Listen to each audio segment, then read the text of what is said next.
Welcome back. We are heading to part two of our special three-part series with our friend Mike Hicks, Payne Stewart's caddy, talking about the U.S. Open. Mike, appreciate you guys coming back and hanging out for our audience right here in Tampa Bay on the Big 8, AM 820, brought to you by Golfers Unite, golfersunite.com. You guys check it out. We'd appreciate it very much. They support this show, and we need to show some love and support as well. This is Jeff Stanislow, your host. Mike, picking up on our U.S. Open talk, we had a great first segment, but, one thing we didn't get into, and we can open up the door for that, is Scottie's golf game right now. Obviously, it was his 30th birthday, and I'm sure he wanted to complete the Grand Slam and what have you, but, he just didn't get it done once again. I mean, played great golf, but, it seems like the story for 2026, he's playing great golf. He's there. Makes a great run on Saturdays. He's right there, kind of close on Sundays, but just isn't getting it done this year. What do you think is going on with the Scottie camp there?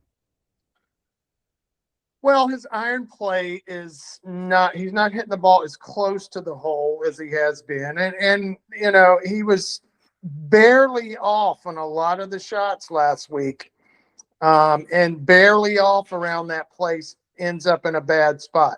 And that happened over and over and over. So he's not far off. I mean, listen, it's golf, man. You are not going to stay, that wave, you got to ride it while you're on it. And, it is a brutal game. And even, everybody's wondering, what's wrong with Scottie? What's wrong with Scottie? Listen, it's tough, man, to stay at that level and to do it over and over and over. And nothing's really changed. His iron play, I think, is just a little off. If you watched a lot of his tee shots last week, especially the left to right winds, he was hitting a pull and it wasn't coming back because he was a little afraid of overcutting it and getting on the wind and ended up in the right rough. So he was hitting a little pull that didn't come back. And you saw that over and over. Barely goes in the rough, and out of the rough there, you were not going to hit shots close. Now, you may hit it on the green, but you were not going to hit it real close. So, he's just a little off. I think his iron game is just it's not quite as good, not quite as sharp, not hitting it as close to the hole. And like I said, last week, he was just a little off and a little off around that place. Ball ends up in a bad spot. Yeah, you mentioned earlier on the first segment about the greens at Shinnecock, and they're big greens and they're fast, but the spots that you need to hit them to score are really small and difficult. And then you add that wind factor in there, and you got yourself quite a challenge. So you playing with Payne, and those spots really well. Our average golfers, the listeners on our radio show here, the Let's Go Low show, probably don't understand the size of the spot they get. Maybe you can help with giving them a little insight on some of the holes and the size spots that they got to hit. Well, the greens themselves they look pretty big, but the playable part of the greens are very small. Now, case in point, the seventh hole, they only have a 20-foot area, 25-foot area that they can put the pin on that green. I mean, half of that green, over half, 3/4 of that green is not playable. It's unusable. That's why you saw it in the same spot pretty much every day. They just kept moving it a little further to the right. They started left, they went further 7 feet right, then another 7 feet right, and then another 7 feet right. So, your playable green on those complexes is not very big, which then you factor in that much wind. Listen, that's how good the guys are today, though. I mean, there were a lot of good scores. I mean, the cut was 4 over? And that kind of wind, but kudos to the USGA because the green speeds were only 10. Had they been normal and had they backed them off to 12, you'd have seen probably an 8 or a 9 over cut. Nobody would have been under par. Maybe Wyndham at 1 under or something. He would have never been 7 under. I can promise you that. But because they didn't want the balls blowing around on the greens, they slowed them down to a 10. And, at speeds of 10, even your downwind putts were playable, so you could actually stop the ball near the hole if you, put the correct pace on it. But,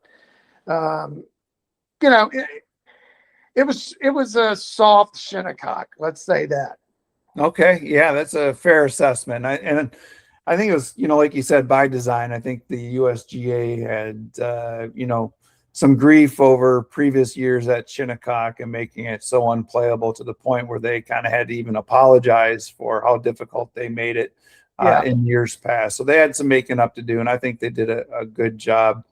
This is Jeff Stanislow, and you're listening to another great episode of the Let's Go Low Show right here on AM 820, the Big 8 in Tampa. We appreciate you all tuning in every Saturday morning at 8 a.m. This is brought to you by Golfers Unite, golfersunite.com. You want to get access to deals, golfersunite.com has it. You get 4 as a free membership and 14 more for just $30 for the year. Check out golfersunite.com. And if you'd like to talk to Mike Hicks, or maybe have Mike come out to your outing, or you want him on your bag for a special event, go to MikeHicksGolf.com. You can check it out. Mike, back to Scottie, it was great for the fans singing him happy birthday, walking up 18. And he is, one of the top golfers in the world, actually, still number 1 ranked. But, you look at the year he had in 2024, and just winning everything, that puts a tremendous amount of pressure on you as a player. You can't expect to go out and have years like he had there going into 25 season and continuing on, especially as life happens. He, had children. He's got some different responsibilities as a dad. Talk a little bit about maybe the outside factors that, may play on a player of his caliber as they're, getting these life experiences, and how do you keep them focused? Well, outside of golf, a lot of changes in his life. I think they've had their second child now. They have 1 or 2. I think it's 2. And, him being a believer, and his faith being first in his life, he doesn't live and die with his golf. So now, is he a competitor? Absolutely. Does he want to win? Absolutely. But he's not living and dying with his play because of his faith. And look, like I said before, to all the outside stuff that goes on with being the world number 1, and the outside noise, the sponsorships, everybody wants a piece of you. And to his credit, I don't think he's doing a lot of running around chasing corporate money, blah, blah, blah. Now, granted, today's world, they're playing for a lot of money. He's making a lot of money playing golf. Back in the Payne Stewart days, 80s, 90s, those guys weren't playing for that kind of dough, and they had to chase that corporate money. And it cost Payne a little bit. I remember I think it was 94, maybe 93, 94. We were in Europe 4 different trips, and one trip was for a whole month, 4 weeks in a row, but he was chasing that appearance money, the corporate money. Because, it was a lot of money, and it was, he wasn't making, back in those days, he was making good money, but he wasn't making the money they're making today on the golf course. So, I think Scottie's got his priorities in order. Family, God, family, his golf, those 3 in that order. And it's just hard to sustain, that kind of play. I mean, you win 8 times in 1 year, something, whatever it was. But he's still, I mean, what's his worst finish this year? I mean, he's still, every time he Finishing all top tens, it seems like in every every event. time he tees it up, his name's on the leaderboard. So, people got to show some grace here and not get all, listen, Tiger Woods was a freak. Tiger Woods was a special talent, a once in a lifetime talent. In our lifetime, we'll never see another player like that. They come along every whatever. And you had Jack, then you had Tiger in our lifetime. And you're not going to see another player like that. I mean, Scottie Scheffler is a great golfer, but he is not Tiger Woods. 100%. And, I think maybe one day we'll have an episode and just talk about the Tiger effect on golf, because you nailed it right there. This is Jeff Stanislow. You're listening to Let's Go Low right here on AM 820, the Big 8 in Tampa. We appreciate all your listeners. This episode is brought to you by golfersunite.com. And if you guys want to talk to Mike Hicks, you can visit MikeHicksGolf.com. Maybe you got an event coming up, or you want to bring Mike out and have on your bag at a corporate outing or something different. Go to MikeHicksGolf.com and check him out. Mike, how about the carnage? I mean, Bryson, Victor Hovland, Brooks Koepka, these guys, DeChambeau, these guys struggled out there. Anything kind of shining through on those golfers and what's going on with their game? Well, they weren't hitting fairways. That was the main thing. You don't hit fairways. Even if you put it on the green, you're playing defense, even at green speeds of 10. So, if you look at the guys that were up there, they were putting the ball in the short grass for the most part. And, it's the old cliche, you got to hit fairways and greens at the U.S. Open. And at Shinnecock, fairways first and foremost because of how small the playable green is. And if you look at it, I mean, there are a lot of short holes there for these guys. If they hit driver in the fairway, I mean, there was wedge after wedge after wedge being hit. And you think about the greatest players in the world with a wedge in their hand, even they were having trouble keeping the ball close to the hole. A good shot on a lot of those holes was 20 feet from the hole with a wedge, right? You saw your odd stuffed shots, which is going to happen. And that takes a perfect yardage, a perfect condition, and you hit a perfect shot for that to happen. Any in-betweens or you saw a lot of guys because they wanted to, even with wedge, they wanted to create as much spin as they could because they knew if they flew the ball too far, even short of the hole with no spin, it was gone. It was over the green. And you saw that time and time again. So that's why you saw a lot of wedge shots coming up short, 30 feet short, 40 feet short, because they were trying to create as much spin as possible just to keep it on the green.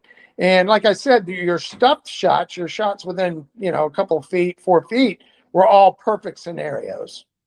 Yeah. Mike Hicks, Payne Stewart's former caddy, right here on the Caddie's Corner with the Let's Go Low show on the Big 8. Mike, how about Brooks? What's going on with Brooks? I mean, he pulled out the weekend before in Canada. Again at Shinnecock. What do you think's going kind of through his head, and your experience? How do you get him out of this funk? It's too bad because he came back to the PGA Tour knowing that he needed to play golf and play some sustained golf, not play 2 weeks, have a month off, play 3 weeks, have 6 weeks, whatever their schedule is only 15 weeks. So he wanted to get back in the groove of playing tournament golf and playing, 4 weeks in a row. Getting back in, the Live Tour is kind of a fantasy tour in some respects. You're in shorts, you got music playing. I mean, it's just not as serious an atmosphere, in my opinion. And then Brooks got injured. Now I don't know what it is. It's his back or his wrist, whatever it is. He was not 100% at Shinnecock. So if you're not 100% going into an event like that, especially around Shinnecock, you probably aren't going to fare too well. Yeah, it's difficult. One thing that I was amazed with, and we're going to, come back for the third episode. We're dedicating this weekend show at Let's Go Low show to the U.S. Open, and we'll talk a little bit about the upcoming event as well. But, just the wedge play that you talk about, I was just absolutely amazed at how many wedge shots were made because everybody's either laying up or they hit it over. The ability for these pros to make that second shot to save par, was absolutely incredible. As an average golfer, I can't get spin on the ball like that. What is one of the secrets of that they're doing that allows them to generate the speed, and then maybe just comment on how good these guys are with their wedges? Well, I mean, they're obviously hitting the ball first. That's the key to it all, right? Putting spin on it is hitting the ball first. Divot after the ball, right? Most of us are letting that thing go well before we get to the ball. So listen, man, this is the hardest game ever, and it brings every great athlete that's ever played other sports to his or her knees. It's Yes. incredibly hard sport. The ball does not move till you make it move. There we go. We're going to bring Mike. We're bringing Mike back for the third segment here on the Let's Go Low show. This is Jeff Stanislow, your host of Golfers Unite's Let's Go Low show right here on AM 820, The Big 8.